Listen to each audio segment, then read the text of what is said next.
Hello there. Welcome into a Thursday edition of the show. So glad to have you, whether you're listening on your radio, streaming the show online at extrasports1300.com, or you've downloaded the Extra Sports 1300 app to do your listening.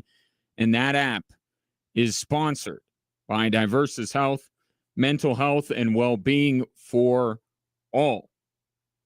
A veritable cornucopia of sports topics await you as I lead you right up to the start of Thursday Night Football.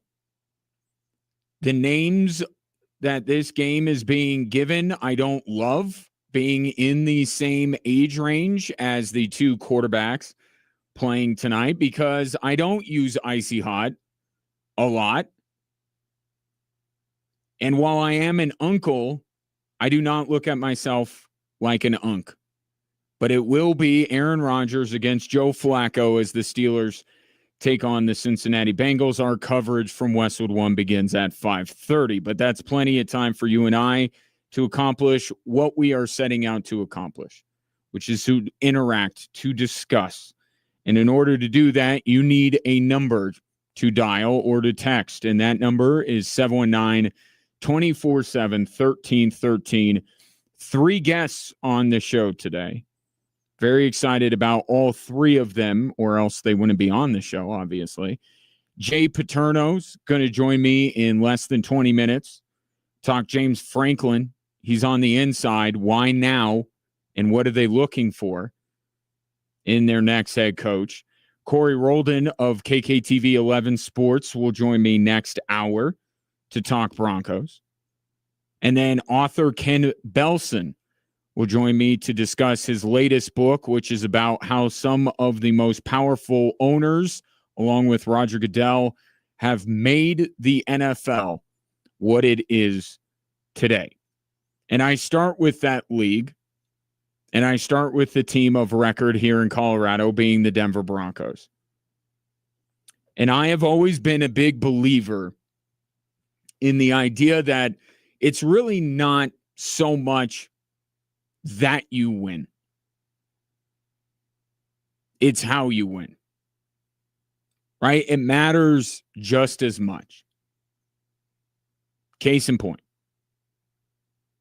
The Broncos, not that long ago, week and a half, pulled off one of the biggest wins that they have had in years, going into Philadelphia and being the Eagles. Anything became possible with this Denver Broncos team after that win. And yet, here we are, just a week and a half later, having a very different conversation because the Broncos, despite winning in London, which we have always been told is the most important thing, and in some cases is the only thing. Just win, baby. I know Broncos fans don't subscribe to that exact line of thinking. They don't put the baby at the end of it. But despite winning, there is a little bit of angst right now around the Denver Broncos. And it just furthers my belief that how you win is right up there with did you win?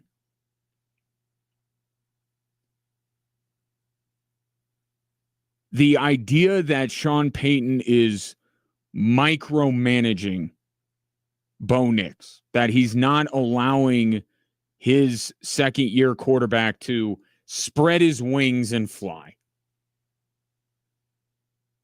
And I do think that there's some merit to it, and there's some visual evidence to say that Sean Payton does have a very tight grip on his offense and his quarterback. Because Sean Payton is absolutely micromanaging the Denver Broncos to success this season. He said after the Jets game that they requested from the NFL that they did not receive a bye week. right? They didn't leave it up to the schedule makers to give them the normal bye week that comes along with going to London. They said, no, we don't want one. Why? Because Sean Payton did the research and found out that teams fare better playing immediately after going over to London than to get a bye week and then play a game. And there he talked about before they went over to London, how he wouldn't even give the players the itinerary for the trip. All he told them was pack another bag, as if they didn't know what that would be for. But he didn't even want to speak into the universe the idea that they were going over to London. Because, once again, Sean Payton crunched the numbers, and teams that go on the road right before going to London do not fare well. So it's been little tidbits like that along the way that Sean Payton has brought up to where you go, man, he is really like in every nook and cranny trying to tweak everything, control everything to where the Broncos can be successful this year. And the way he handles Bo Nix largely has been no different. He has seen what Bo Nix is capable of, or more accurately, what he's not capable of. He's found out who he is as a quarterback. Week 1, came out, tried to showcase Bo Nix, tried to let him spread his wings, tried to sling it around the yard, and it went terribly. He has tried on occasion to dial up those deep passes. Hasn't hit him. So Sean Payton, I think, has made a decision. The way we win is by running the football, is by giving Bo Nix easy completions, and not to make Bo Nix a hero or have to be a hero or a superhero. And by the way, it's worked.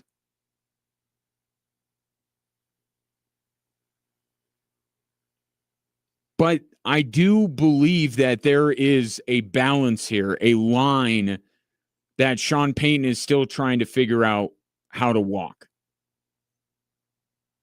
And that is, and it's not about development, because if you listen to the show yesterday, I'm over the development conversation because Bo Nix is, before the holidays, is going to have 90 high-level starts between college and the NFL. Like, he is as close to a finished product as there is in a second-year quarterback.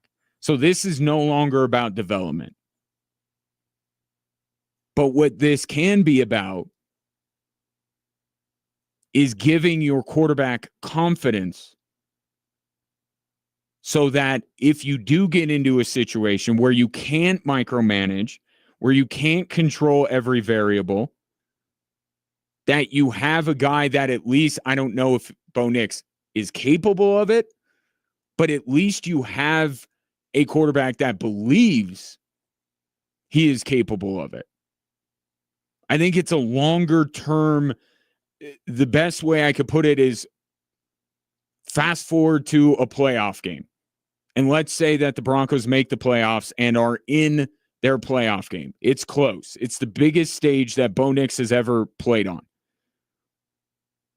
If Sean Payton consistently coaches him the way he has been over the past couple of weeks, especially against the Jets, and the game comes down to that final drive, does Bo Nix have the confidence to be able to drive down and win the game? And I think it's a valid question to wonder, especially with the evidence you have that still, despite what happened against Philadelphia, which was great for Bo Nix, but you still have more games where Bo Nix has committed errors late than you have seen him make big plays late to help the Broncos win the game. And I think that's part of Sean Payton's calculation here is like, if I control this, if I in some way take the ball out of Bo Nix's hands and rely on the defense, rely on the running game, field position, all of this kind of stuff, we'll win. We have a better shot right now at winning than if I put it all on Bo Nix. And I don't think he's wrong in that. But again, the balance. Again, every once in a while, throwing Bo Nix a bone here and saying, you know what? We're going to open it up a little bit for you. Now, it may put the Broncos in a precarious position. It may put them behind the sticks. It may put them down on the scoreboard. But every once in a while, you need to find these little moments where you can give an inexperienced quarterback, at least at the NFL level, playing big games at the NFL level, give him the opportunity to gain some confidence. Because if you listen to Bo Nix talk, he takes his mistakes very hard, and once in a while he could use a win. I'm definitely tough on myself. I think it's just, how I grew up, how I was, raised. My dad was my coach, so he was tough on me, and then, just kind of continued. It's tough. I hate making mistakes. I hate, not doing the correct thing, and, can be tough on myself. But at the same time, I give myself some grace too. Well, that's good. But it would also be nice on occasion if Sean Payton did, right? And would loosen his grip a little bit. And I'm not saying it's easy. Most NFL games are decided by one score. So, and Sean Payton would get killed if he all of a sudden just 3 weeks ago, the conversation was Bo Nix can't hit the deep ball. And Bo Nix cost the Denver Broncos a game because he wasn't able to make those big plays. So if Sean Payton in a close game put him in that exact position again, and he fails again, the conversation is going to shift from big, bad, mean Sean Payton to Bo Nix can't hack it. So it's a difficult balance that Sean Payton has to find here. But we've seen Bo Nix snap at receivers, snap at Sean Payton, snap at opposing players. He is wound a little bit tight, and mistakes tend to compound a little bit. So if Sean Payton can figure out a way, and he is one of the most gifted, brilliant coaches that we have in the NFL, just ask him. He should be able to find some time to allow Bo Nix to have some success. And Matt Sims, former NFL quarterback who joined me on the show yesterday, thinks he knows exactly when the best time to do it would be. Guys like him, Ingram, and Cortland Sutton need to get them involved in the game plan a little sooner, get some easy completions to them. We just saw, the Kansas City Chiefs, who are a quote-unquote struggling offense. We saw them nickel and dime the Detroit Lions defense to death with just simple RPOs, quick receiver screens, and just the building of the confidence of their quarterback seeing the ball completed. And that's what I think Sean Payton and Bo Nix need to do a little bit more of here these next few weeks. Maybe that's where it is. Early in games, not maybe go full Tennessee Titans game, week 1, and the ratio so far out of whack. But maybe that's the time to do it, to get Bo Nix some confidence and to get Bo Nix that rhythm. But here's what can't be lost. Sean Payton was not brought to Denver to find a quarterback in the draft and develop him. He was originally brought to the Denver Broncos with Russell Wilson on the roster. Sean Payton was brought to Denver to win football games. So I think people have to be careful here when they are criticizing or questioning Sean Payton. I'm not saying you can't do it. You should. But just be a little bit careful that they're not losing the plot here. Sean Payton was brought in to win, and he is clearly maniacal about that goal. And I think he has seen what Bo Nix is or is not and is coaching within that framework in order for the Denver Broncos to win games. And all of this has to be about the Denver Broncos winning football games. But there is a balance that Sean Payton is still trying to find with a second-year quarterback. So I think it's worth mentioning, it's worth bringing up, absolutely, but let's not lose the plot here in what Sean Payton has been brought in to do. And if in Sean Payton Broncos country trust him in this. 719-247-1313. Take your thoughts. Coming up next, when is being good enough not good enough? Jay Paterno, son of Joe Paterno and Penn State trustee, on the firing of James Franklin, next.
Welcome back, Drive Time Sports. The biggest story in college football right now is the firing of James Franklin at Penn State.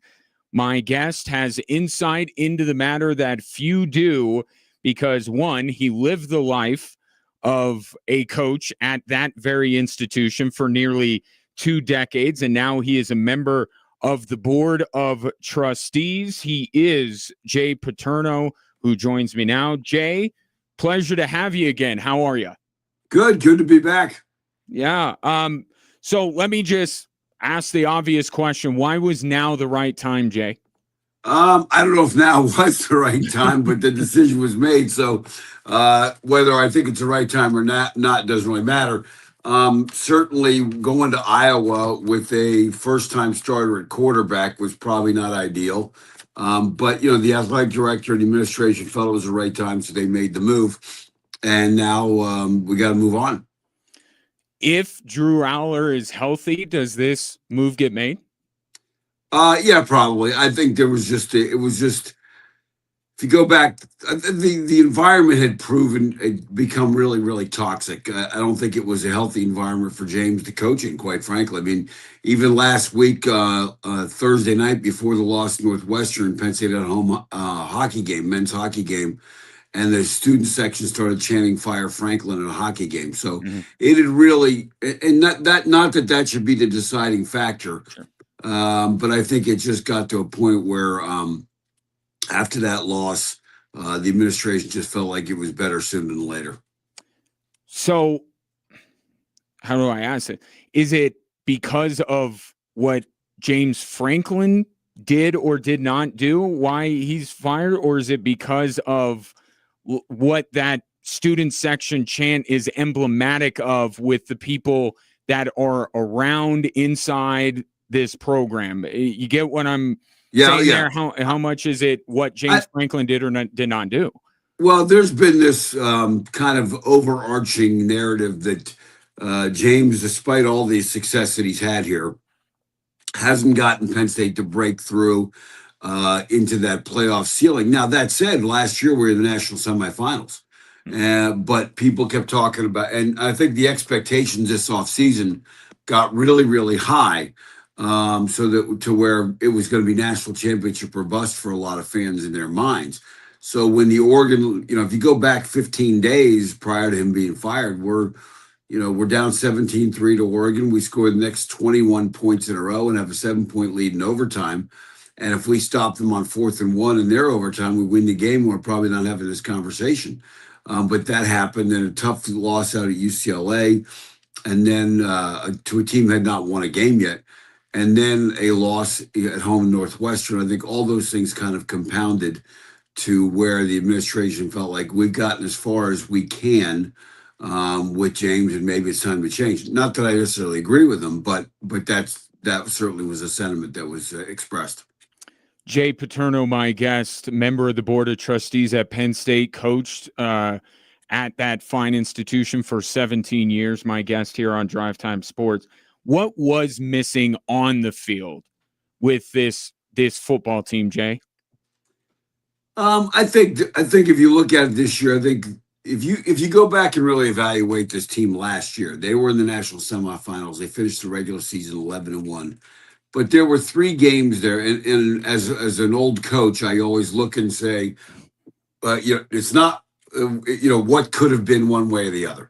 And one of the things you look at in 3 games, USC, Wisconsin, and Minnesota, they were 1 play away from losing those games. So if you really evaluate them, they were as close to being an 8-4 team as they were to being an 11-1 team.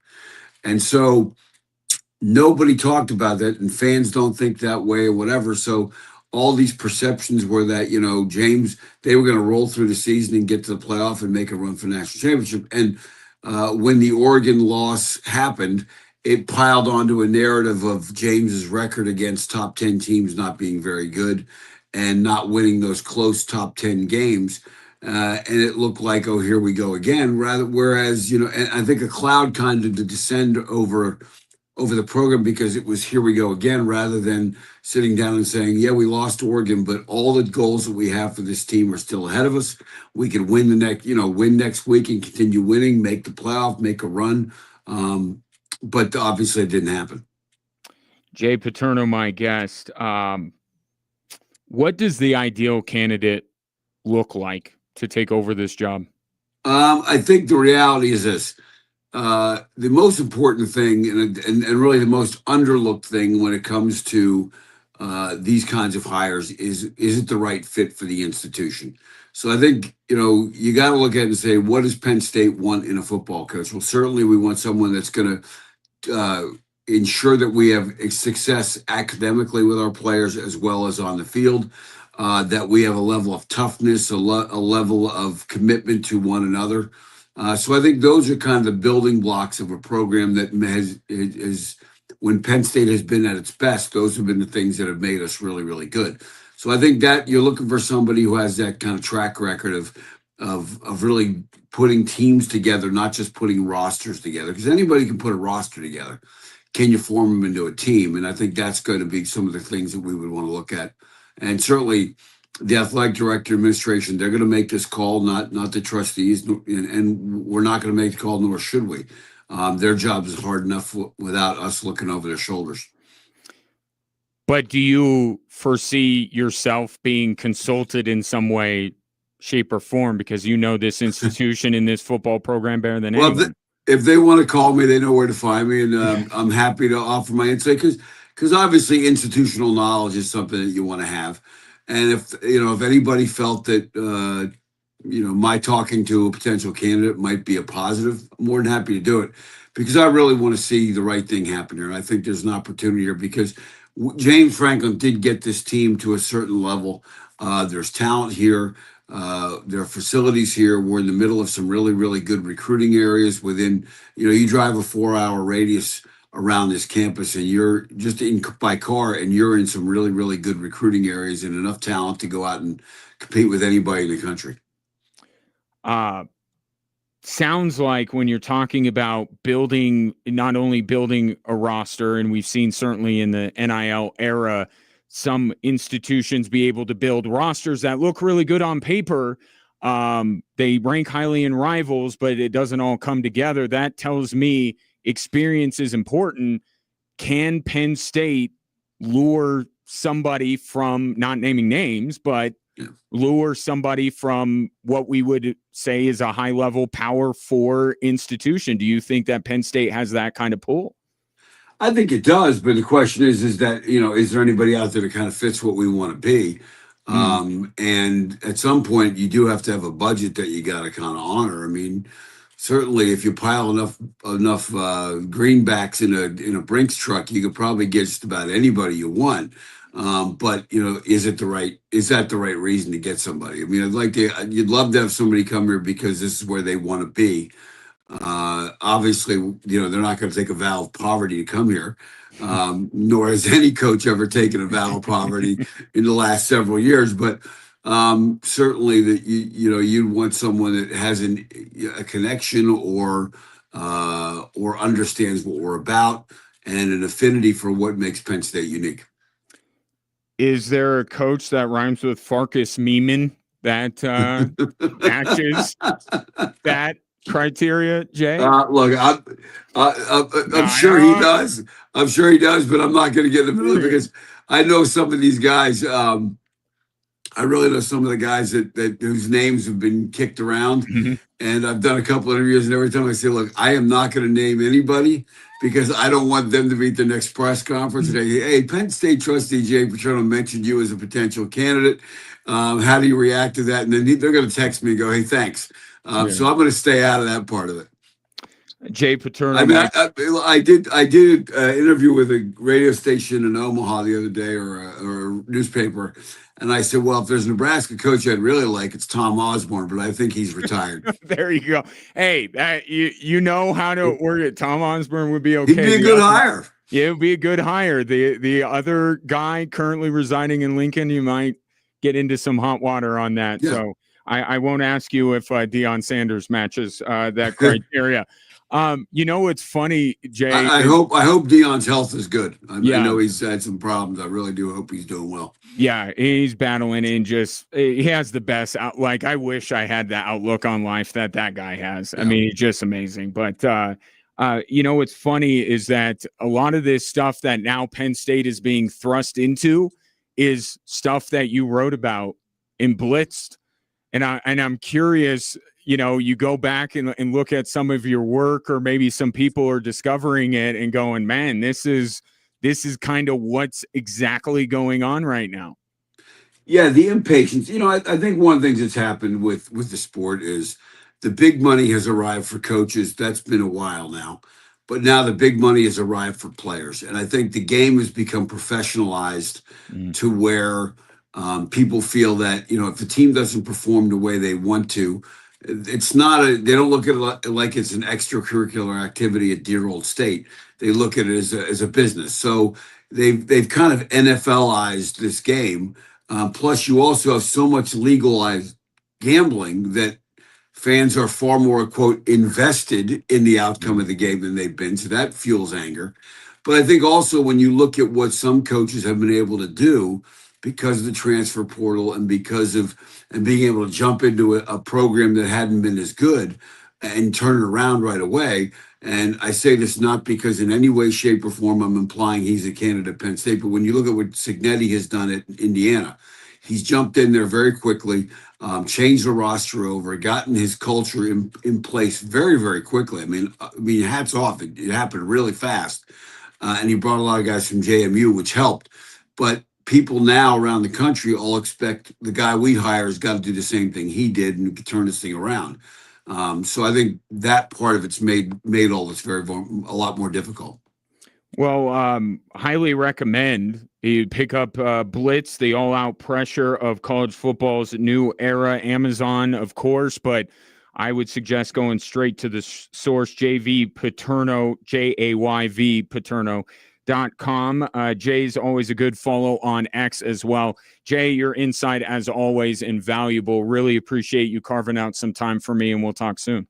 Thanks. Appreciate it. You bet. That is Jay Paterno. Spent 17 years as a coach at Penn State. Obviously, his father is a legend at that institution, and now is a member of the board of trustees. And not going to get involved, but I would think that the athletic department would be wise, especially when they're casting a wide net, as I'm sure they are now in the process, maybe hitting up somebody with the last name Paterno that has been involved with this institution for more than 2 decades. Be smart, but that's just me. So that's one thing about the Penn State job. There's obviously the big candidates that have been thrown out, as are always thrown out when a vacancy comes open, right? And Penn State should absolutely not rule out anybody. They should be, and you heard Jay talk about the investments they're making and how they feel about their institution and their football program. I mean, they should be have some lofty aspirations on who they're going to bring in. But if they don't get from someone else at a high level institution, and with Jay now not on anymore, I can say Marcus Freeman, let's say, for instance, if they don't get that, then inevitably who they're going to bring in does not have the credentials of a James Franklin. And that's what I wonder here. And that's why I asked Jay about the, splitting of the pie. How much of it was the on-field results or lack thereof from James Franklin, and how much was it the people around the program that now have louder voices than ever that just want to change? Are those people going to be happy with somebody who comes in? Well, let's just say they hire the next James Franklin. James Franklin was at Vanderbilt. Think about the way that Vanderbilt is looked at. I don't remember how Penn State reacted to hiring James Franklin, but if they get that up-and-coming coach, that doesn't have nearly as many wins as James Franklin, how's that going to go over? Because Jay expressed some kind of a sentiment that, like, they weren't happy with the fact that they were falling short of a national championship. But where Penn State was at is better than, what, 95% of the other football programs in America? That's what I'm most curious about. If they can't poach a Ryan Day or a Marcus Freeman or Kurt Signetti, and they get somebody who's very well thought of at a rising program but has not been to the college football playoff and all that kind of stuff, they're going to be happy with that? I think this is kind of the grass isn't always greener. You know, we talk about that with coaches leaving voluntarily. We'll see where they go. Fascinating. And great insight, again, from Jay Paterno. He's joined me on the show a couple of times. Great guest. Take a break. Get to some of your texts. Is Sean Payton micromanaging Bo Nix? More on that next on Extra Sports 1300.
Your latest national keyword for the 5K a day, one of your 5 opportunities each day, Monday through Friday, to win $1,000 is SPEND, SPEND. If you text that to 95819, you'll be entered to win $1,000 as part of our 5K a day here on Extra Sports 1300. Great stuff again from Jay Paterno, member of the Board of Trustees at Penn State, coach there for 17 years under his father.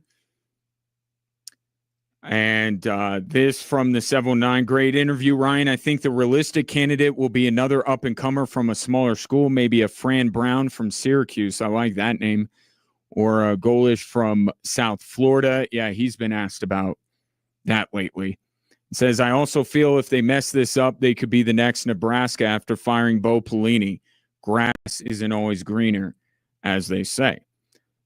And I agree. That's what I said to close out the segment, right? It's a two-way street here to throw as many metaphors in as we can. We talk about it all the time with these coaches that bolt. Local example, Jim McElwain. Right? Well, you got a good thing in Fort Collins. You're going to leave to go the big time? All right, buddy. Billy Napier, coincidentally, also Florida. But it's the same thing for these fan bases. And I don't even know. Look, it's not the fan base like you and I. Not saying you're a Penn State fan or I am. I'm just speaking in generalities. It's not you or I, the fan. It's the fan that donates to the collective. You know, the story earlier this week was like Adidas had something to do with this. Those stakeholders are getting more and more say in things. And they are just, here's the thing, having more money doesn't mean you're more level-headed, that you're any less of a fan than anybody else in terms of the fanatic part of what fan is, right? Doesn't mean you're not, just because you have more money doesn't mean you're going to conduct yourself any different than the guy who paints his face and goes to a Nittany Lions game. And those people have real power, greater power than they ever have before. Are those people going to be happy with a Fran Brown, who I think the world, I mean, Syracuse, come on. Like, with all due respect, and it's, look, Syracuse wouldn't allow me to visit their campus, okay? So it is a school that is, beyond me. Syracuse is a phenomenal institution, okay? The fact that Jim Boeheim had the success that he had there is remarkable. The fact that Fran Brown is having the success at Syracuse that he is having is remarkable. He would be a great candidate. But are those people that I just referenced going to be looking at Fran Brown and saying, what does he want? Well, James Franklin didn't want much of anything at Vanderbilt. And yet, all in all, didn't reach the end destination here. Didn't achieve the ultimate goal, but there's a lot of good along the way.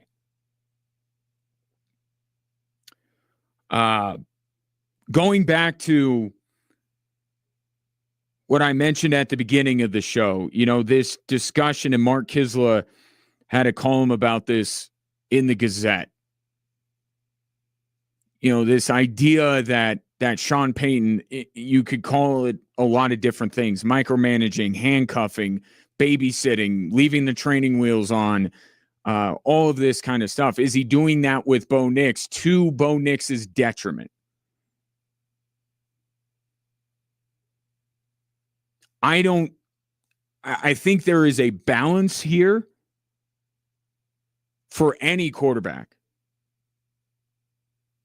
Like, you tell me that Josh Allen, Lamar Jackson, and Patrick Mahomes don't need, to be thrown a bone every once in a while and allow them to build some confidence. Yeah, it doesn't take them much.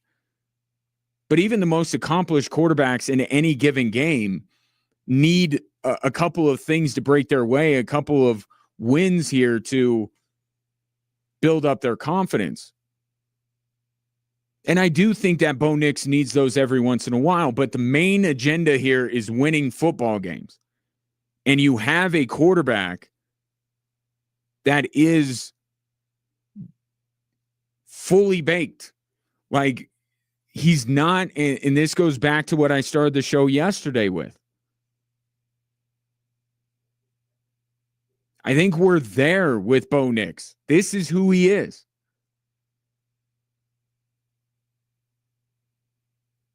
And Sean Payton is, I think, of like mind, and he's saying, all right, these are the strengths and weaknesses of my quarterback. I'm going to lean into the strengths and go away from the weaknesses so we can win football games. This coming in from the 719. So Sean Payton is basically admitting that he doesn't have a franchise quarterback. I think if you gave him truth serum, I think he would tell you that he was trying to puff up Bo Nix a little bit when he made the comment that Bo Nix is going to be one of the 4 or 5 best quarterbacks in the league in 2 or 3 years. Or he said the next year or two, because he said this offseason. I really believe that. I think that was a bit aggressive, even by Sean Payton standards. And I think that while he wouldn't take back those words because that's not how he rolls, I think if you really pressed him, if you really could get the truth out of him, I think he was like, I just hyping up my guy, which is okay. It's just, I'm not going to take that as gospel. Okay. I know what you're doing. And I think that Sean Payton knows. So is that franchise quarterback being one of the, are there only 4 or 5 franchise quarterbacks in the league?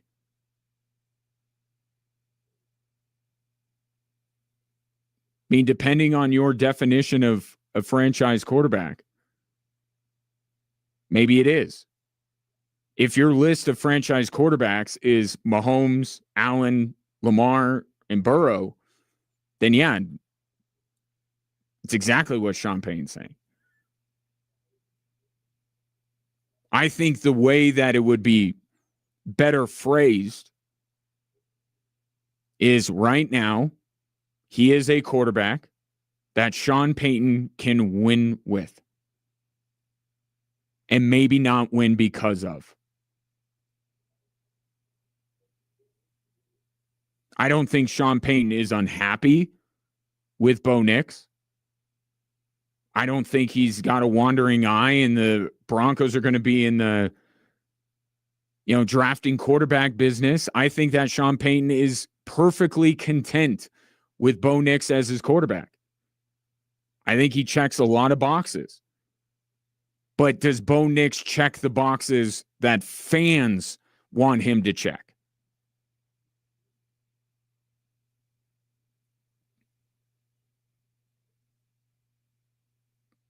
So I'm kind of running circles around you. I'm circling your question. I don't know if I directly answered it.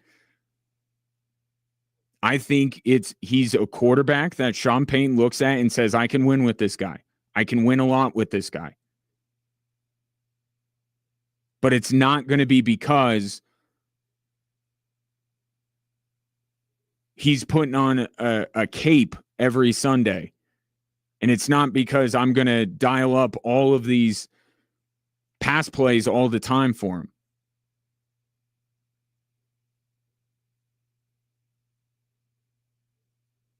Throw the term game manager. Sure. Probably applies. Probably applies. But here's the bigger question coming out of it. If the Broncos are winning,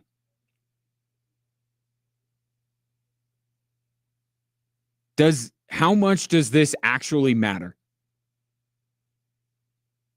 Like, I understand that people around here have gotten a little bit carried away with Bo Nix, right? And what he can be. But I think you really got to look at it and say, yes, Sean Payton should throw Bo Nix a bone or let up on him a little bit every once in a while, because clearly Bo Nix has that mentality where he's going to get very down on himself for making mistakes. But if the Broncos are winning, if they have a Super Bowl caliber defense, if they're 4-2 in a virtual tie with the Chargers, they'll play the Chargers again. They just beat the Eagles 2 weeks ago. Like, that's the thing that I just kind of chuckle about. It was 2 weeks ago that we're sitting here talking about the Broncos knocking off the defending Super Bowl champions, and everything is possible for this team. Bo Nix is still the same quarterback today that he was a week and a half ago, I assure you. It was okay then, but because they did not win as decisively as people would have liked them to against the Jets, now it's not good enough. Right now, Bo Nix is on a rookie deal. And I said, there will come a day where we're going to be bantering back and forth on whether Bo Nix is truly worth the money and if the Broncos can keep up enough talent around him to continue to win once he is paid. That is 4 years from now.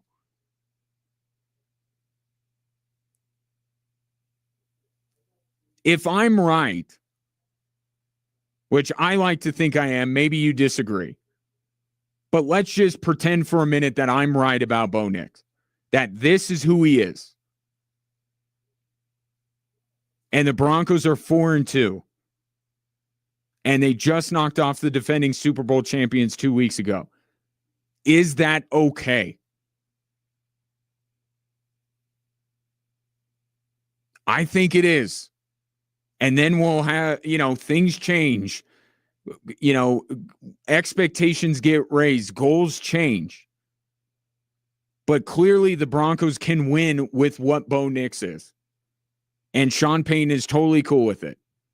But he's going to coach him a certain way. 719-24-7. 1313. More Drive Time Sports after this.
Welcome in. Hour 2 on this Thursday.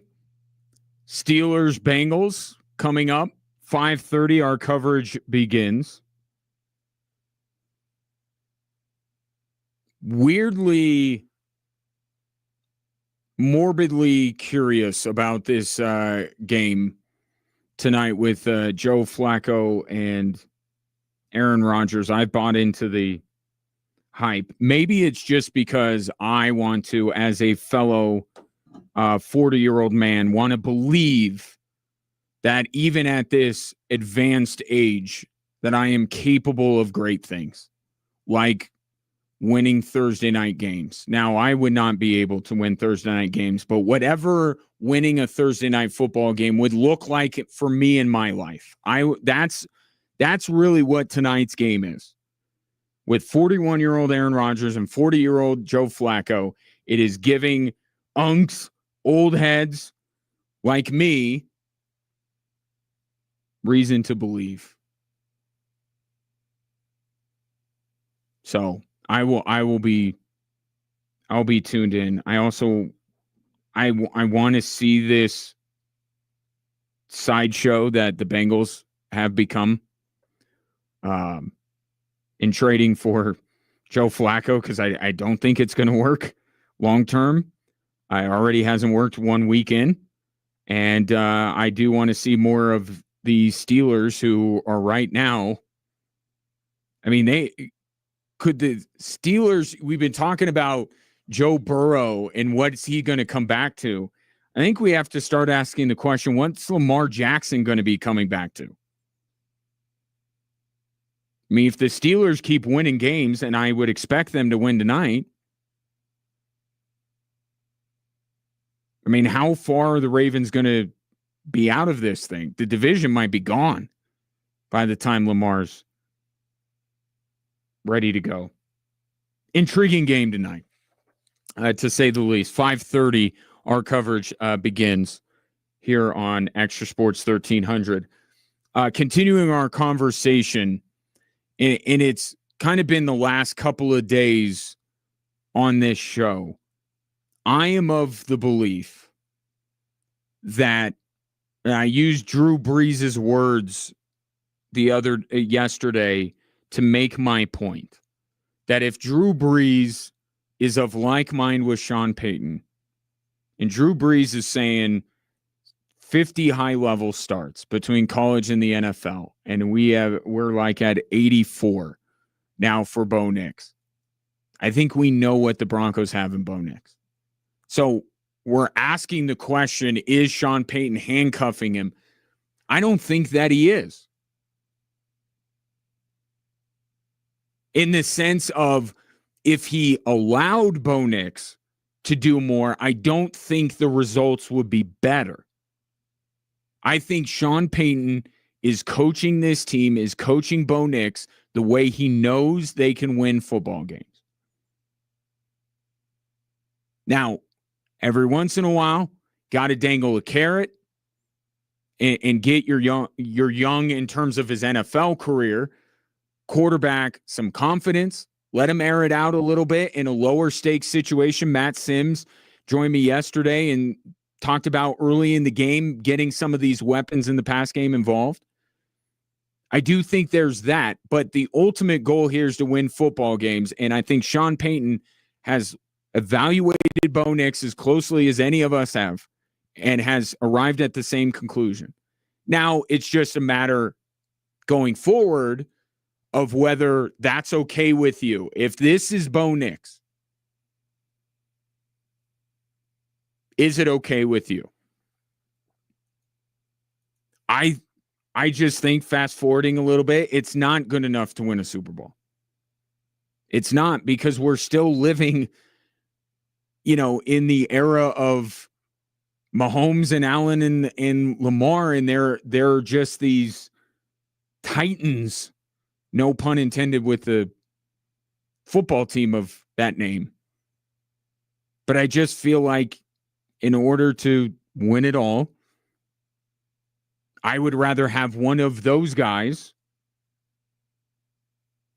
than what Bo Nix is. And over the last 25, approaching 30 years in the NFL, more often than not, it's been when you have Brady or Mahomes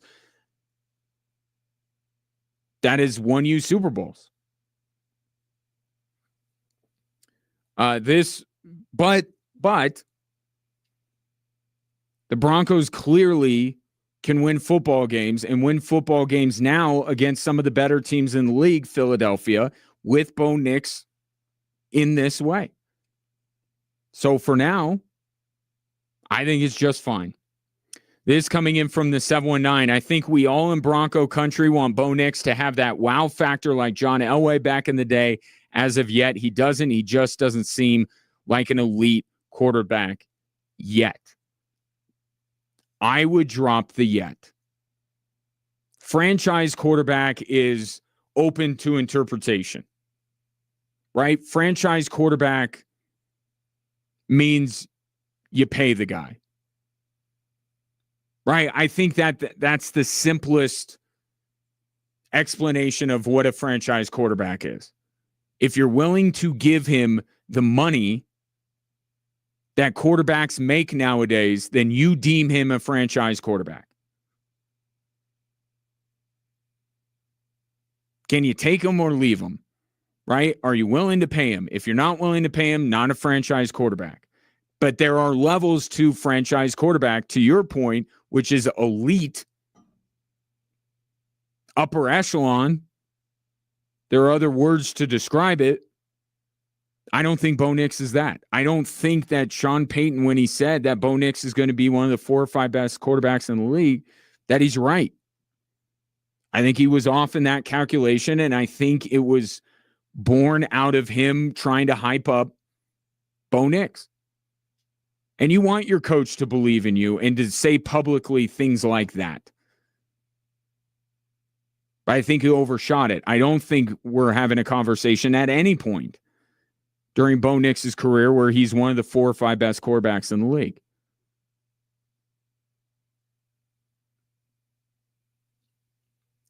Texter continues. He's kind of like Jim McMahon with the 85 Bears, surrounded by a great defense and exciting players, Walter Payton, but I don't think anybody went to see Jim McMahon specifically. And I brought this up the other day. You know, the last Super Bowl team, I know the name on the back of the jersey was one of these elite all-time great quarterbacks, but the last time the Broncos won a Super Bowl, or were in a Super Bowl for that matter, they didn't have Peyton Manning playing at the Peyton Manning level. They had somewhat subpar quarterbacking, and they were still able to win a Super Bowl. Can they do it again? I have my doubts, but you have history with the Denver Broncos to say maybe there is a path to win. And could Bo Nix this season be better than Peyton Manning in that year? Yeah. Bo Nix is not, you know, Cam Newton did the analogy, are you the truck or are you the trailer? Bo Nix is the trailer, or he's a part of the bigger operation here. He is not above it. He is not where these other quarterbacks are. He's not the be-all, end-all. This team wins games in ways that have very little to do with Bo Nix. They win games on special teams. They win games with the defense. They win games with the run game.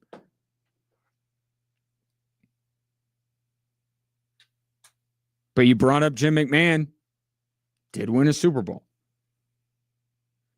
719-247-1313. Let's get into a little bit here the challenge on Sunday with the New York Giants. And listening to Sean Payton, it doesn't give me a lot of belief that if you are one that is hoping for Sean Payton to unleash, take off the handcuffs, stop micromanaging Bo Nix, I don't think facing this Giants defensive front that Sean Payton is going to be in the mood to do that. Usually there's one or two, and in this week there's a number of them across the front that different than anyone we've played to date, and the interior linemen, they're rushing the passer well, and they're able to rotate guys in it's been really effective. Does that sound like Sean Payton is going to open things up when he's talking about how good this Giants defensive front is, especially at getting after the quarterback? Doesn't sound like it to me. Sounds like business as usual with the Denver Broncos, which is good news because the Broncos, this identity that they have forged and shown over the past couple of weeks, has won them 3 consecutive football games. But if you're hoping on Sunday that Bo Nix is throwing it all over the place and making Broncos fans, feel some kind of way, I mean, I just don't think it's going to happen. I think that there is a healthy respect here with the Giants. And don't forget that they just went up against at times, and I don't mean height-wise, I mean passing the ball downfield, vertically challenged quarterback in Jalen Hurts, did pretty well against him.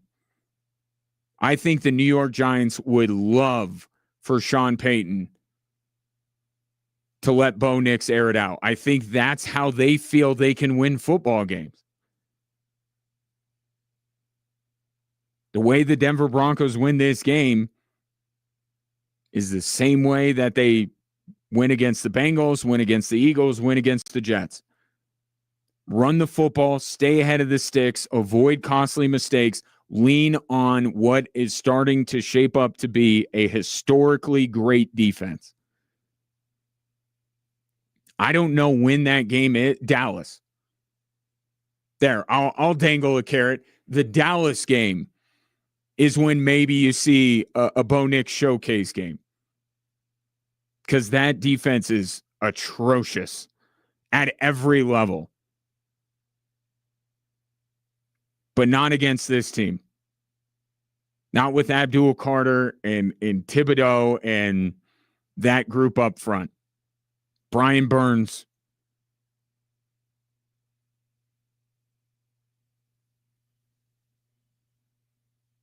But I think that the Broncos, with this identity, with this plan that they have gone into the last few weeks with, they'll be successful and they'll beat the Giants and they'll keep the train rolling. And prove Sean Payton right when he went to the NFL and said, don't give us a bye week. He'll add to that record that he was talking about, that teams coming back from London are better off playing the week immediately following. 719-24-7, 1313. Take your thoughts on the matter. I'll ask Corey Roldan, and I also want to ask him, because of his time in New Orleans, does it seem to him like Sean Payton is wound a little tighter than even he was in New Orleans? Because yesterday he snapped a couple more times at reporters. We're having this bigger conversation about him micromanaging and controlling Bo Nix. Does it look different than it did all those years in New Orleans? Corey Roldan, my guest after this.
Broncos and Giants on Sunday. Much discussion about the way that Sean Payton is handling Bo Nix. Joining me now is someone who has followed what Sean Payton does for a while now, and now he covers the Denver Broncos, of course, for KKTV 11. He is Corey Roldan. Corey, pleasure. How are you? Doing well, my friend. How are you doing on this fine Thursday afternoon? I like the fall weather, by the way. I want to say that. You talking about it's so doing much well. better, isn't it? Great. It's gorgeous right now. Now we just need to lock in that time change, and then we are ready to rock. You like the time change? I like my late. I go back and forth about it. I don't like driving home when it's dark. Yes, I don't either. I also like late sunsets. So like at 7 o'clock, you see the sun coming down. Like I don't like it at 4:30. Yeah, I guess I hate it. I don't know. I go back and forth. I'm one of your typical Coloradans who we have 300 days of sunshine and about 250 of them in. I'm like, I hate the sun. I hate the heat. Give me cold weather. And then I love the time change. I don't. I'm fickle that way. Like Broncos fans. Yeah. What do you make of this conversation that has been going on about the way that Sean Payton has been coaching Bo Nix? Do you think that he's doing the right thing by him, or you think he's holding him back? A little bit of both. I think Sean Payton understands that this defense might be the best defense in NFL, really will be when Dre Greenlaw comes back.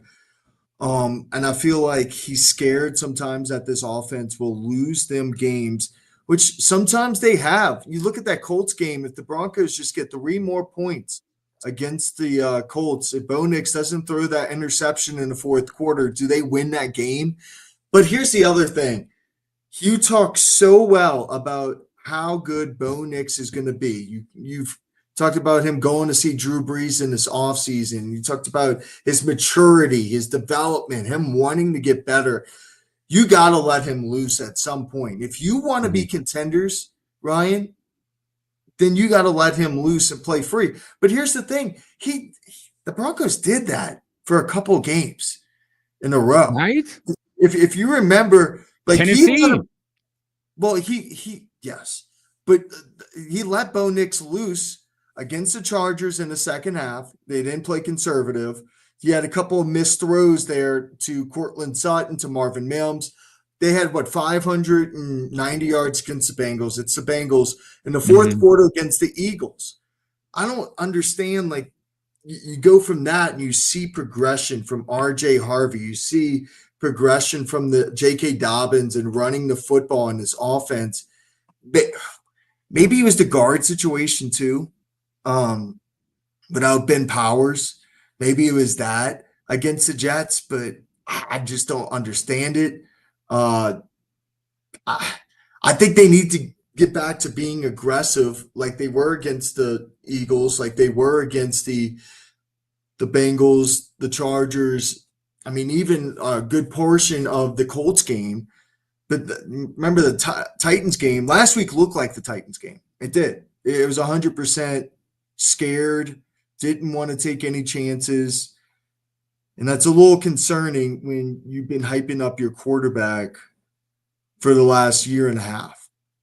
Well, in the Titans game, though, it started off that he was trying to showcase Bo Nix, and that's in the second half, right, and that's my premise. Is I just think, and I don't know if you saw Drew Brees the other day on First Take, where he said after it's his own thing that he's come up with, but I agree connect with the dots and say that, if Drew Brees feels this way, then at least Sean Payton is kind of like mind.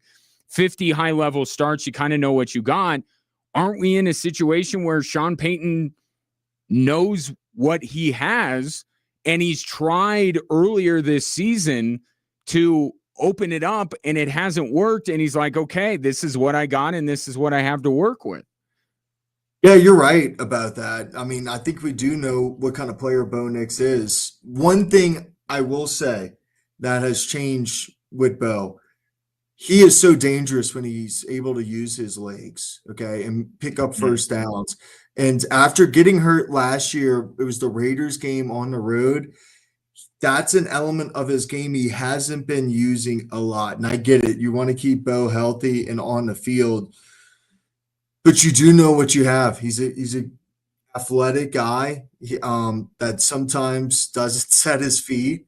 And when he's hot, he's good.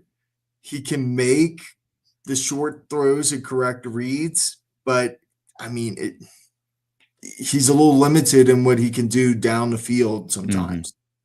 I think that's a great point by you. Maybe there's the happy medium to appease people who say that, it's too conservative, that he's not letting Bo Nix, spread his wings or whatever. Like, maybe that's the happy medium, is at least let him do that. That adds some, makes your offense a little bit more dynamic, makes him more dynamic, gets in a rhythm that way.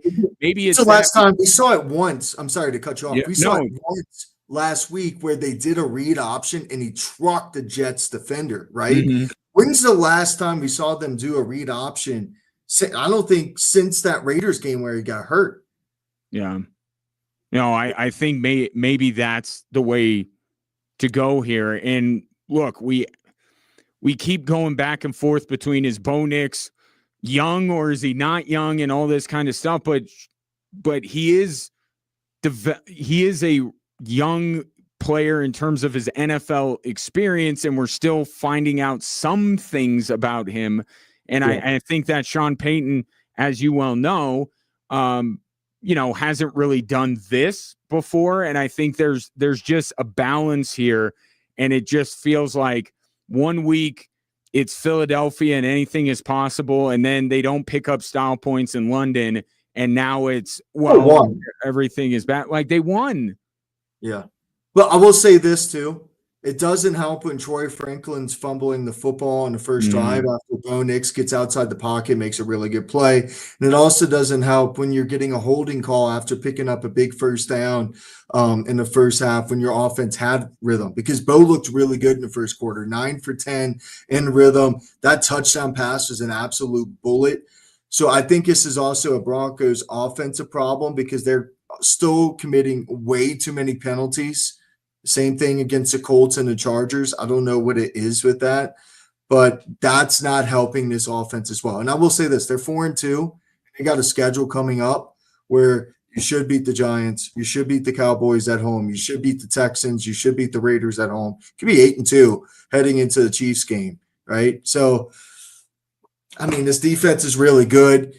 You're able – I want to say you're able to run the ball, but there's a little question mark at that guard position. If you're able to somewhat fill the gap at the guard position with Powers and Hurt, then you're able to run the ball with J.K. Dobbins. You're able to control the clock. You're able to control the game. Talking to them in the locker room, Ryan, talking to them in the locker room, they said – issue offensively is first and second downs, right? Because they've been getting in 3rd and longs. They've been getting in 3rd and 12, 3rd and 15. And your success rate when you have a 3rd and 5 compared to 3rd and 12 is ginormous. Ginormous. Your playbook is open at 3rd and 5. At 3rd and 12, they were throwing in the towel. And I think that's also like, all right, let's not get a turnover here. Let's throw a receiver screen. Let's run a draw because you don't want to give the Jets the ball in short field. So I think that's part of it too. Do you think that they can just next man up this thing at the guard spot, or do you think that they need to be burning up the phones and trying to bring in somebody from Cleveland, Tennessee, some of these teams that look to be kind of over and done with the 2025 season? Burning up the phone because for a couple of reasons, Ryan. The first one, so like if you lose a receiver or running back, you can do next man up. Those skill position players are a lot easier to find than offensive guards and offensive tackles in the NFL. And I don't think you can just plug in and play somebody who isn't used to playing with that unit first of all, and then also expect the same level of a Ben Powers in that position, because we saw it a couple times. This offensive line's good, but you remember Jeffrey Simmons, Mm-hmm. right? The Titans just torched the Broncos offensive line. You can put players in position to go against that guard and attack that guard, and then I can create havoc, and I can mess up the entire play in sequence. So I would be picking up the phone right now and making a phone call. I would too. Corey Roldan, KKTV, my guest. So purely on gut feeling, because Sean Payton snapped at the last person that even asked the simple question of what does Dre Greenlaw bring your defense if and when he does play. Do you think that Dre Greenlaw plays on Sunday, or do they maximize this 21-day window and say, nah, let's push it one more week? I'm going to read a quote from Nick Benito in the locker room, if that's okay. I talked to him yesterday in the locker room. That's what I bring you on to do. Give me the All right. inside info. Give me 2 seconds here with Nick. I'm going to read you his quote because I ran it yesterday. And he says, all I'm going to say is that this would be a great week for him to come back. They have a running back that likes to hit, and you know Dre likes to hit too. He's foaming at the mouth for this opportunity. Okay. And they all talked about Scatterboo and being physical with Scatterboo. Mhm. Dre Greenlaw brings that physicality. Now, the Broncos can be cautious here, not bring him back. But talking to Benito, talking to John Franklin Myers, I think they think he's going to play. I don't want to get too carried away with Cam Scatterboo, but literally anyone could have had that guy. Literally anybody. And he ends up on the Giants, and he's productive.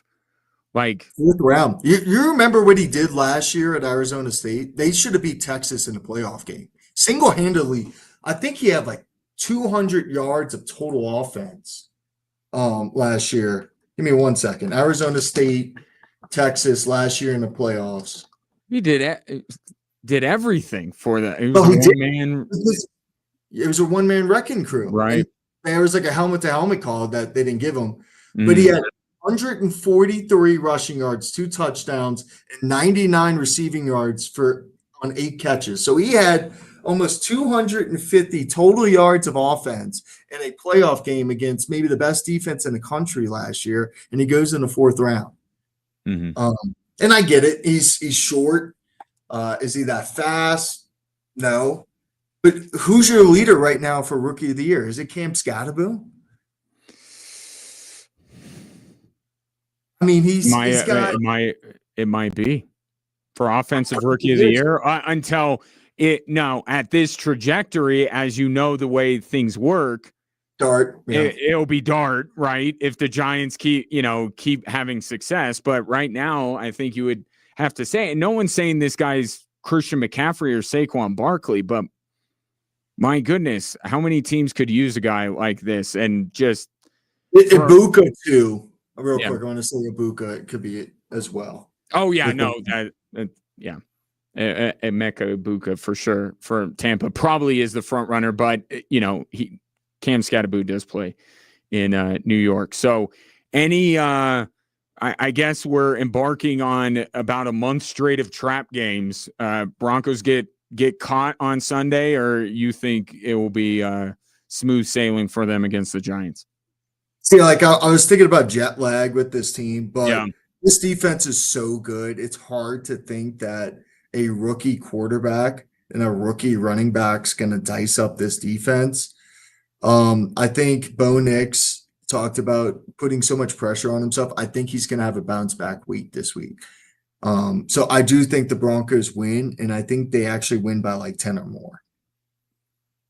You could also, I will say it's the Giants beating the Eagles probably catches your attention a little bit more too about this football team, and which I think is good news for the Broncos, right? 100%. Because they're not going to be overlooking this team at all. Should be an interesting one. Corey Roldan will have all you need to know leading up to Sunday, 5:30 and 10 on KKTV 11. Thanks, bud. I appreciate you, my friend. Yeah, same here.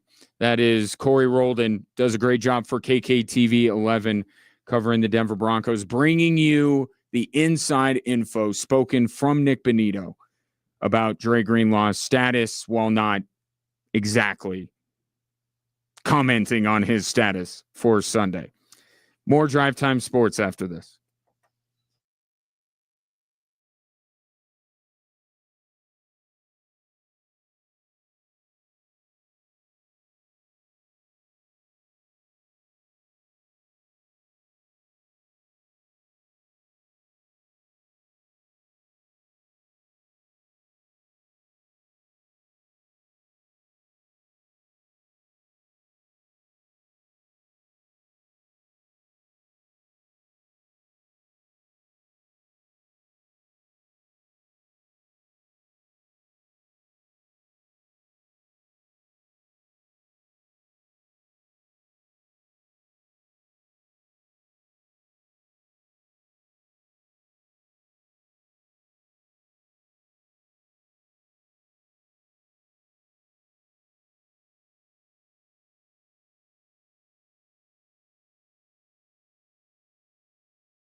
Sports here on Extra Sports 1300. Now, we all acknowledge the NFL's power in the sports world, that they are the biggest thing going. But how did they actually get here? Well, my next guest has shed some light on the subject with his new book, Every Day is Sunday, How Jerry Jones, Robert Kraft, and Roger Goodell turned the NFL into a cultural and economic juggernaut. He is Ken Belson. Ken, pleasure to have you. Thanks for having me on. Appreciate it. So let me ask, what is the main thing behind why the NFL is the juggernaut that it is? What, if you could point to one thing, what would it be? Well, I'm a journalist, so I'll do a couple of things, but they all kind of dovetail. One is the scarcity of games is a feature that football. There's only 17 weeks. They cram the season into pretty much the fourth quarter of the year, which is where we are now. And every game matters, right? You know, you lose game one, they're immediately saying, what are the chances of making the playoffs? You lose game one in baseball, you fight another month. So every game matters. That's important. The second thing is they've stuck with over-the-air TV From a business perspective, it's important. You still see your games on Fox and CBS on Sundays. You see NBC at night. They're reaching, even tonight's game, they'll reach 20 million fans. There's no other sport that comes close to that. The NBA Finals, you might get 7, 8, 9 million fans, maybe half of that. World Series, depending on the teams, less than that. So and this is a Thursday night game we're talking about. We're not talking about the Super Bowl. So by having the largest reach, not going into cable land and not doing too many streaming games, they get to the most number of people with that scarce asset known as the NFL calendar. As the journalist that you are, how were you able to get underneath the shield, get in there behind to chronicle this the way you did in the book? Well, I've covered the business of sports for the New York Times for about almost 15 years now, and about a dozen years covering the NFL specifically. So I've been going to their ownership meetings. I hang out in the lobby. I talk to the owners. I go to the press conferences. They've known me over the years. I've sat and talked with the owners over the years. Clark Hunt in Kansas City, Shad Khan in Jacksonville, Robert Kraft and Jerry Jones, the two characters in the book. So they know who I am. And I've got, like any reporter, there's so much in my notebook that never made it in the newspaper. So there were a lot of stories. There were a lot of things I saw, anecdotes, had lunch with them, or I went up on a helicopter with Jerry Jones. Didn't make it in the story, but boy, it got in the book. So there's a lot of color and little details that I was able to put into the book that made it a lot of fun.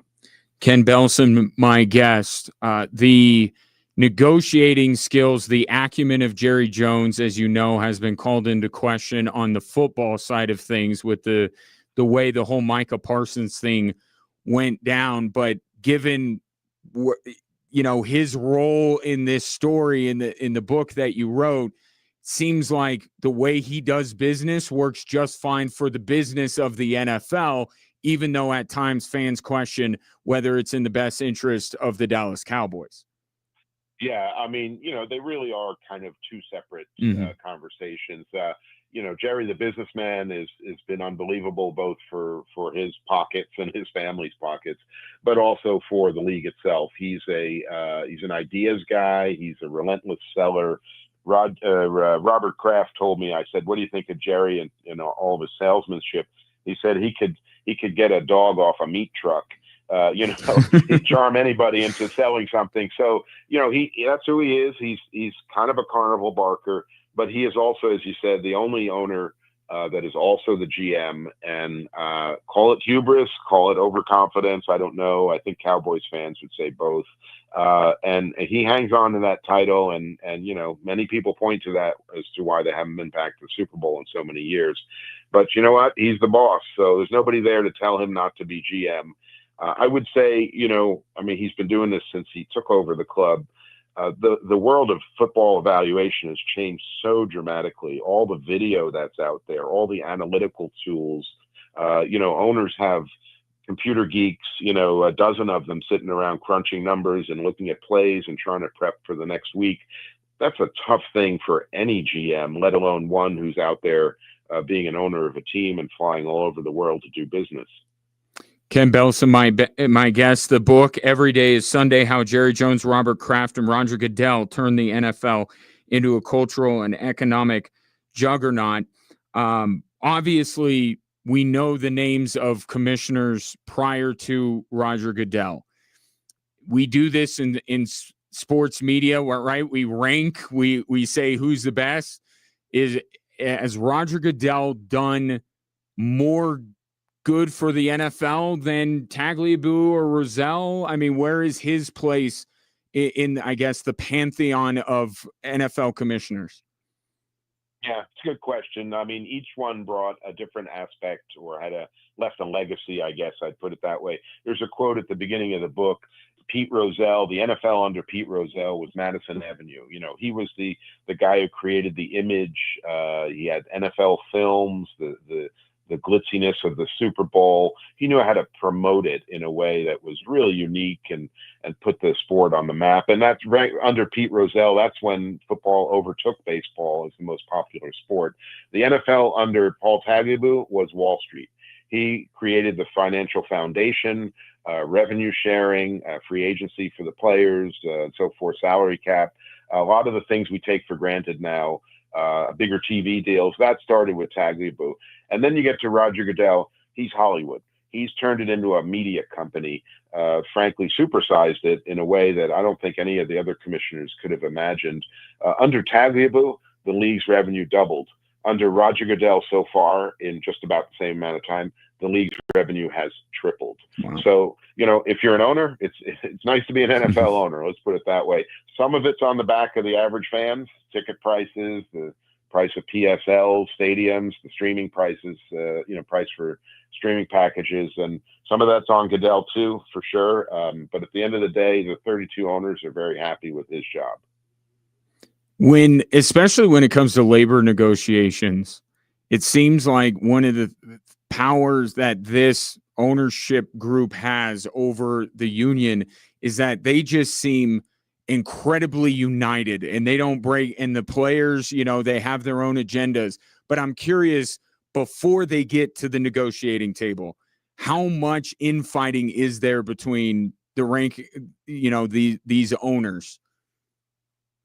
On media deals or just in general? Just in general, are they of like mind as much as it seems to be when they go and present what we see? That's an interesting question. I think so this is where Goodell, one of his skills is, it's not so much a CEO. He's like a Senate majority leader. He's always, there's different pockets of owners. There's the high speed, the fast growth crowd that Jerry Jones is definitely part of. There's the more traditional owners, the guys who inherited their teams, like Art Rooney in Pittsburgh, John Mara at the New York Giants. For them, it's all house money, right? So they're not looking to pay off big debts because they inherited their teams. In fact, they're kind of cash poor, but they really see themselves more as sort of trustees of their franchises. So there's kind of at least two wings. And then there's the new owners, guys who came from the private equity world, hedge funds, and they see things even, bigger picture, in a way that's even beyond the sport itself. So Roger's job is trying to figure out how to thread the needle, to get to a palatable solution. I'll say Jerry is always looking to find money where people didn't know to look. But Robert Kraft is also very aware that we got to leave some money on the table too. We don't want to bankrupt CBS in a media deal because that doesn't help us either. So there's inner tension in the group. I wouldn't say they're arguments so much. Occasionally it bubbles up, but by and large, they all want to grow the pie. It's just a question of how fast. Ken Belson, my guest. Broncos obviously have gone through an ownership change in recent years with Greg Penner taking over, and he would fit in, obviously, as one of the newer owners. What's the sense you've gotten in Greg Penner's role in with the owners? How is he viewed? Do you have any insight into Greg Penner and what he is amongst the NFL owners now? Yeah, he is exactly part of that new group. He's not a hedge fund guy or a private equity guy like Josh Harris in Washington. But when the commissioner put together a small committee to study whether to allow private equity money to come into the ownership circles, Greg Penner was on that committee. So he is one of the owners that's sort of looking at, I guess I would say, sort of how to turn football teams more into assets. Sort of Wall Street terminology. And he's definitely part of that group. Jimmy Haslam in Cleveland is another. Clark Hunt was the chairman of that committee. So, I think Greg is sort of next stage, NFL 3.0, I think, if you want to call it that. And I think he's well respected. I think the Walton family, they have enough money. It's not like they're ravenous, but I think they've been good stewards so far. I guess you have a new stadium coming in at some point in Denver. So that's good news for the league. Every time one of these new stadiums open, it kind of raises the valuation of all the teams. The Broncos, I don't know what they're worth now, $6-7 billion. They'll go up to $10 billion after they get a new stadium. And, if you're living in that world, these are problems that you and I probably don't have. But, it helps when you get new money, new sources of revenue coming in. And this offseason, they do the deal with, ESPN, and now they're part owners of ESPN, and then ESPN covers them. And there's, that web that was weaved that we went through during the summer. But I'm curious, what do you see as kind of the next thing, the next frontier, that maybe if Greg Penner and these, newer owners are starting to inherit more control over the direction of the league, what are they looking at next? Yeah, so when I said sort of like NFL teams or franchises as assets, I think you're going to see more owners looking at stadiums as pieces of real estate. You've already seen a lot of it, and I saw some of the photos of what's supposed to be built in Denver. I looked, they're selling, one of the ways they're getting private equity guys to invest is to say, you're not just buying a team, which is, has good prospects, but we're going to build an entire neighborhood around there. And that neighborhood, like in San Francisco, for instance, near the baseball park, they're building apartments and offices there. That's very valuable real estate.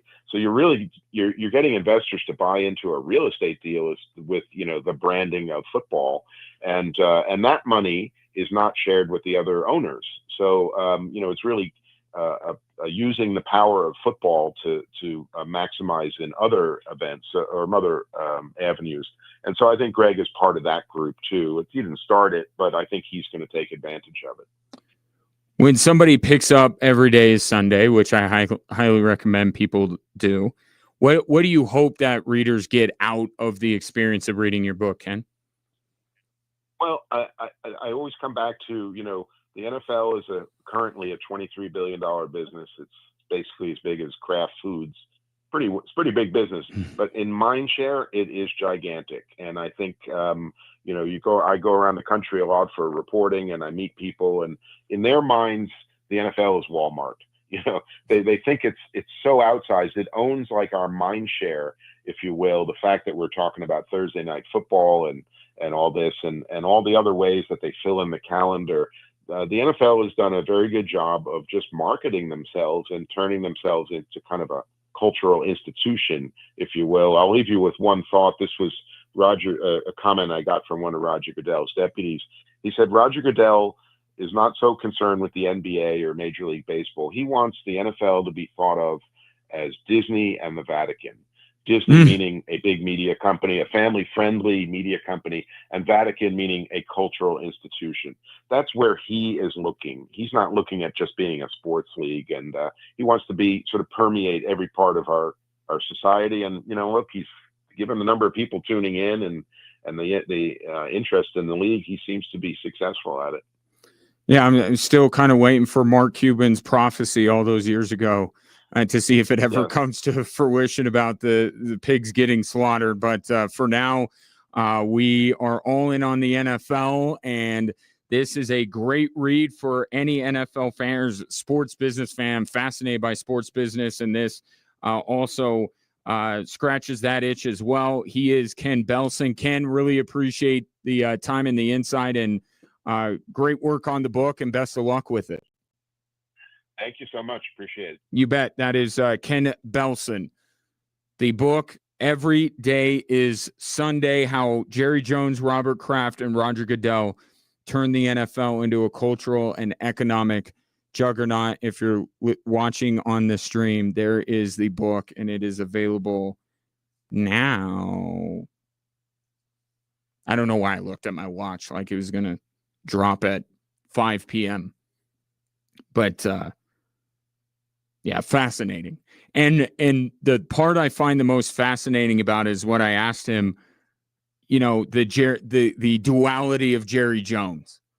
Like, how great of an owner as a steward of the NFL, as somebody, the behind the scenes stuff that you and I as fans really don't care about as much on a day-to-day basis, but he is so good there. And yet, the public facing, what fans care about the most, he obviously has the reputation that he has. And it's just fascinating to me, that difference between Jerry Jones one of 32 NFL owners in the business of football, and then the business of the Dallas Cowboys.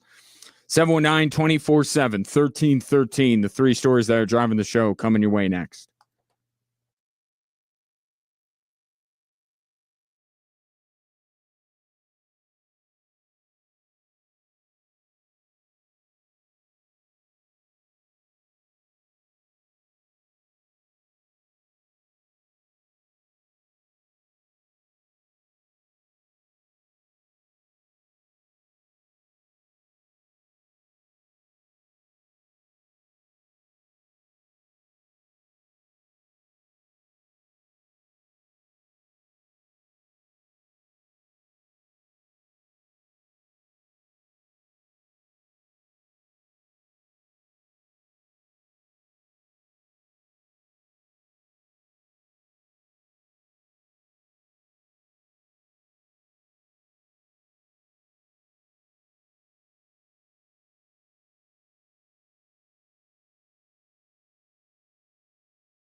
Hello there.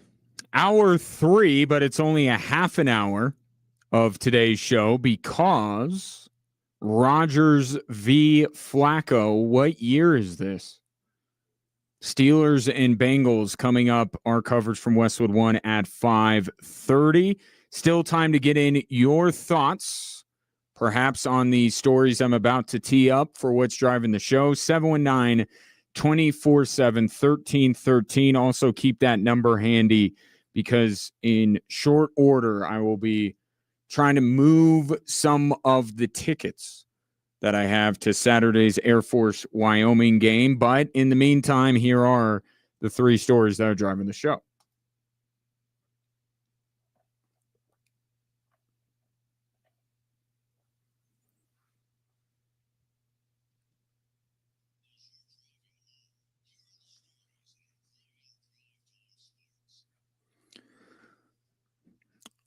All right, we start with how quickly things are changing in Broncos country. Just a couple weeks ago, they beat the defending champs, and anything was possible for the Denver Broncos. 1 week later, this is the conversation. What are the general thoughts on the inconsistency of the offense? Just the lulls coming at different times. I mean, Yeah, listen. it was a slow start and then Jets slow end. So what's the question? What are your thoughts? I mean, it's not like a trend. You don't know. I listen. I think it's something that we've got to have a heightened awareness to, and the attention to detail. And it's the little things. It's reducing in the plan, and that has to happen fast. That's Sean Payton getting a little prickly with the media talking about his offense. But that sounds to me like a guy who wants to double down on what they've been doing offensively in terms of the ideas, right? Because the bigger conversation right now is Sean Payton holding back Bo Nix? Is he handcuffing him? Is he babysitting him? When are we going to see Bo Nix light it up? As Brett said on Twitter, let Bo cook. That sounds to me like a guy who has found the exact formula, given the personnel that he has, including Bo Nix, and says, I want more of this. Which isn't going to make some people happy because they want a more aesthetically pleasing brand of football. But Sean Payton now has evaluated this team. It's not that early in the season anymore. It's not that early in Bo Nix's career anymore. Sean Payton has found an identity, found a way that the Denver Broncos win games, and he wants more of it, which means, in general, less of Bo Nix throwing it all over the yard and down the field. It just is. And this is not Sean Payton, I think, lamenting the pick of Bo Nix, having second thoughts, not getting what he paid for. I think that in many ways, Bo Nix is everything Sean Payton, or close to everything Sean Payton wanted him to be. I think he's perfectly content with Bo Nix. The problem is, not for him, but for many people outside of the organization, is that that's not what you want in a first-round quarterback. You want the next Mahomes, the next Lamar, the next Josh Allen. As a texter said earlier in the show, the next Elway. Bo Nix isn't that, but he's exactly what Sean Payton wants. And he has found a style of play that works. It's the kind that he's wanted to run. And he's going to do more of it because he knows, and I think more people need to start realizing this. I just kind of came to this realization yesterday. So I'm not saying I'm well ahead of the curve here. This is who Bo Nix is. There's not more. There's this. And Sean Payton has found that out, and he says, all right, I'm going to take that, and I'm going to craft my offense this way, and we're going to win football games. And for the last 3 weeks, it's worked. And it doesn't look like there is a matchup where it can't work for a while. And I know that's disappointing to some Broncos fans, and I know it's going to be perceived as I'm trashing on Bo Nix. But if Sean Payton thinks he can win with Bo Nix, what does it matter how prolific Bo Nix is as a passer?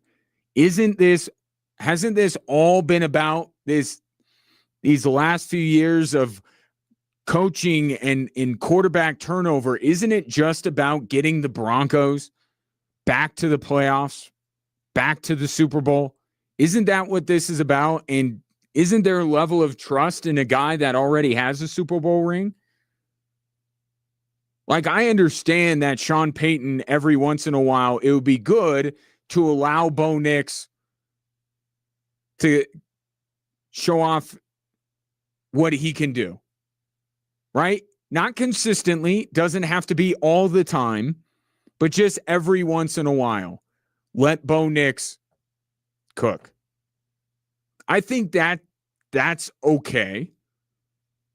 But the general premise of this Broncos offense is less Bo Nix. Or at least not Bo Nix first. And it's working. And it worked last year. And I think it's because Sean Payton knows what he has in his quarterback. And he's totally cool with it. So when what he thinks the recipe is for the Denver Broncos to be more consistent offensively is not let Bo Nix drop back and throw it all over the place. It's what he's been trying to do without the interruptions of false starts, holding penalties, and runs for loss. And I don't think against a New York Giants front that they have, I don't think that the plan is going to be to showcase Bo Nix on Sunday either. I think it's going to be more of the same, and it will lead the Denver Broncos to a win. Here is story, wait for it, number, wait for it still, 2.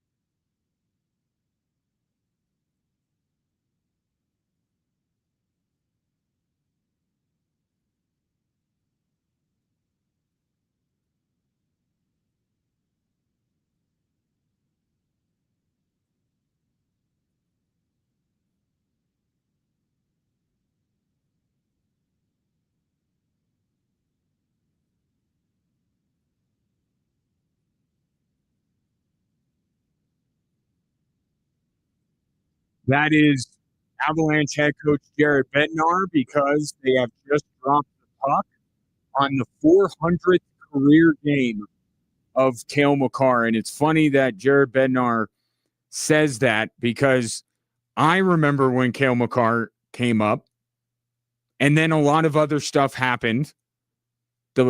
They win the Stanley Cup. He wins the Conn Smythe. I remember that ridiculous goal he scored against the Chicago Blackhawks, and now we're here 400 games later. Brendan McNicholas, longtime Avalanche media relations, through 400 games played. So Makar can move up this list if he puts up 8 goals tonight. Tune in to find out. But right now, Cale Makar is third behind Bobby Orr and Paul Coffey, the point production they had in their first 400 NHL games. In goals, he is 5th behind Orr, Coffey, Potvin, and Ray Bourque. Not to mention a couple of Norris trophies in a Stanley Cup and a Conn Smythe. And I've said this before, some of it is generational. But we are going to get to the point where Cale Makar is the standard to which all defensemen are measured against. We can have a debate when all is said and done and whether he is a greater player than Bobby Orr, but Cale Makar is going to become the standard. Right? It's just like the Jordan LeBron debate. Soon, there will be far fewer people saying Michael Jordan is the GOAT than LeBron. And that's part of it. But it's also the evolution of the position. And Bobby Orr will always be known as kind of the pioneer, right? He was so different, so unique for what that position was in his time. Cale Makar is not as unique. Even though he is a very unique player, he's not as unique because all we see now are these more offensive-minded defensemen that have the skills of a winger or a center, but play on the blue line. And Cale Makar is one of the guys, some of them forget. Some of them forget about putting the defense in defensemen. Cale Makar doesn't. He's still able to play good defense while being a spectacular offensive player. But when all is said and done, no matter how many Norris trophies he ends up winning, whether the next 400 games of his career he's actually ahead of Bobby Orr, Paul Coffey on these lists, he will be looked at as the standard to which all defensemen in the NHL moving forward are measured against.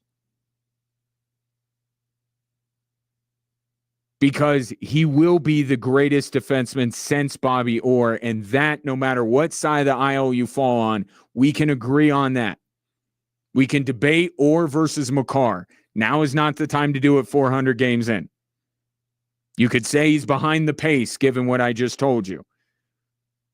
But we can agree that right now, we can say that Cale Makar, best defenseman since Bobby Orr, and we're going to be able to say that, and then we'll just inevitably have the debate of who was greater.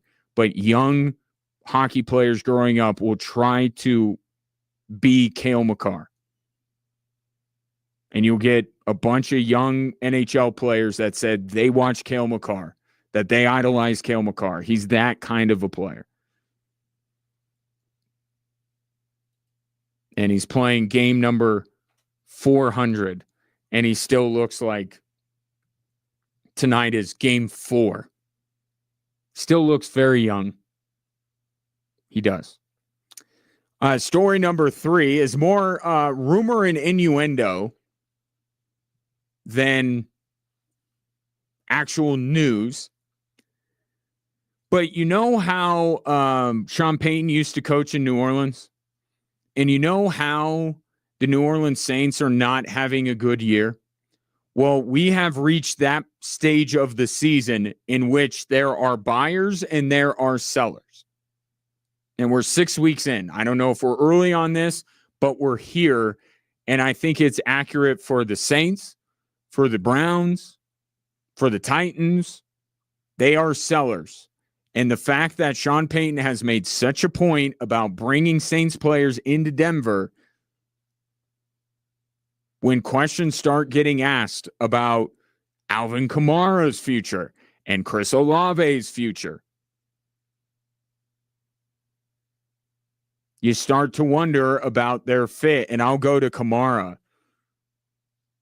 because going back to my first story, this is now that we know, or I know what Bo Nix is. Now it's about loading up the talent around him. RJ Harvey's great. That's all well and good. But how about Alvin Kamara for the Broncos backfield? So those scenarios are going to start getting dreamt up over the next couple of weeks with the trade deadline 2 weeks away. Alvin Kamara said he's gotten used to the trade rumors, but reaffirmed his commitment to New Orleans. And I don't know that the Broncos would be first on the list, because I do think that RJ Harvey is showing some signs, and J.K. Dobbins has been everything that the Broncos were hoping he would be. But it's the same logic that I applied yesterday to the guard position, right? You got to keep this thing intact. You got to keep this thing moving forward. And if there's not as much growth that is coming in the future for the quarterback, then you got to look at everywhere else around him and say, okay, while he's on this rookie deal, do we start to push more chips to the middle? And given the history between Kamara and Sean Payton, if the Saints are actually willing to trade this guy and the Denver Broncos can provide a clear upgrade, you have to consider it. Because RJ Harvey, and this is the example I was go back to, if you told me RJ Harvey will become Alvin Kamara, and I believe Sean Payton has even made that comparison, you know who is Alvin Kamara now? Alvin Kamara. So the Broncos, with some of the injuries they've had, but also where they're at right now, winning football games, and maybe that there isn't a lot more growth to come from the quarterback position, they need to be a team that starts to think about what can we add. Kamara, I'll grant you little pie in the sky, but I'm not going to be the first person to bring up Kamara and the Broncos in the same sentence. But he's committed to New Orleans for now. 719-24-7-1313. More Drive Time Sports after this.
Saturday afternoon, Falcons Stadium, 1:30. What does that mean? Falcons and Cowboys. Always a lively affair when the institutions of Air Force and Wyoming meet up. If you would like to be there, I have a 4-pack of tickets for the 13th texter to text Falcons and their name to 719-247-1313.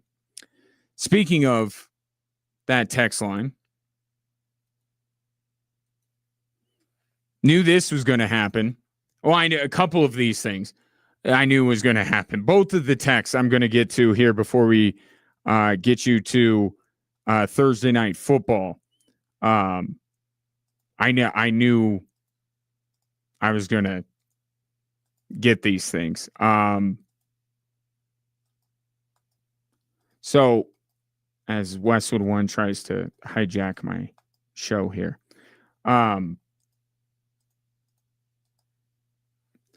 Anyway, this text coming in, bull jive, Kaufman, McCarr doesn't stack up even to Dennis Potvin, or forget about it. Well, let's take the Dennis Potvin part of this real quick.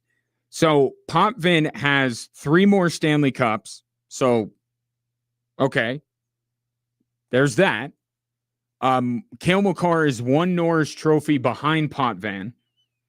And he's 400 games into his career. And also, Cale McCarr is above him in points and is 11 goals. He's 22 points ahead of Dennis Potvin through 400 games, or going into 400 games, I should say. And he's 11 goals behind. So I think he does compare to Dennis Potvin. But I get it. Like, we're not at the time yet to debate Orr versus Cale McCarr. It would be disrespectful to Bobby Orr to have that conversation. But my assertion is that inevitably, whether you like it or not, Cale McCarr will be the gold standard for defensemen. But then you and I, because we know hockey, we appreciate hockey history, we will debate who is truly better, or McCarr. Now is not that time, but I'm telling you, he is going to be the guy for most people by the time all is said and done. And I look forward to that conversation. I do. Because I love talking hockey. By the way, speaking of, Avs Blue Jackets, goalless, coming up on the midway point of that first period there. And I knew this was going to come in. This from Dave. Since we're bashing Bo multiple days this week, I'm not bashing him.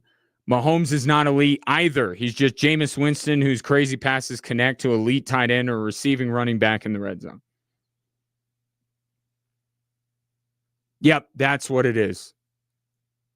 I couldn't put my finger on what it was with Patrick Mahomes. He is just Jameis Winston, and he just magically, the ball ends up in the hands of people when he's throwing it behind his back and left-handed. I'm really not bashing Bo Nix just because I don't think that he's capable of being John Elway or capable of being the greatest quarterback to ever roam the earth. It does not mean that I am bashing him.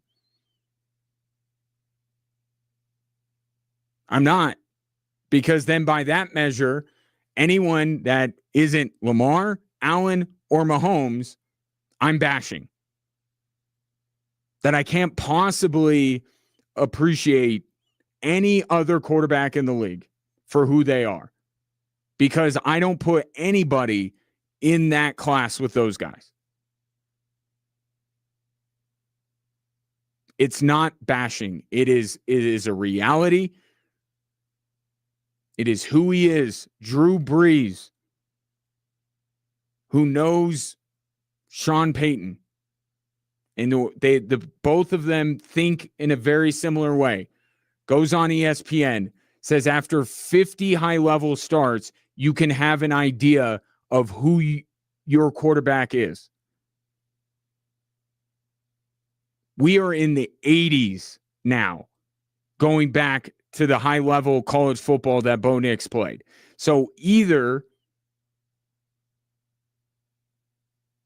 we need 50 more, either this is not enough time to find out what Bo Nix is, or it is, and Sean Payton is holding him back. Now I'll let you decide which one is more correct.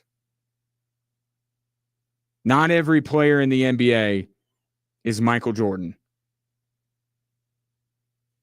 Or in today's, not every player is Nikola Jokic. The best player in the game right now. Not everybody is that. Doesn't mean you're criticizing because you're not the absolute best at what you do. We'll leave it there because right now you're going to get two quarterbacks giving us old heads hope. Two 40-year-old men dueling at the highest level of sport. I present to you Steelers, Bengals here on Extra Sports 1300.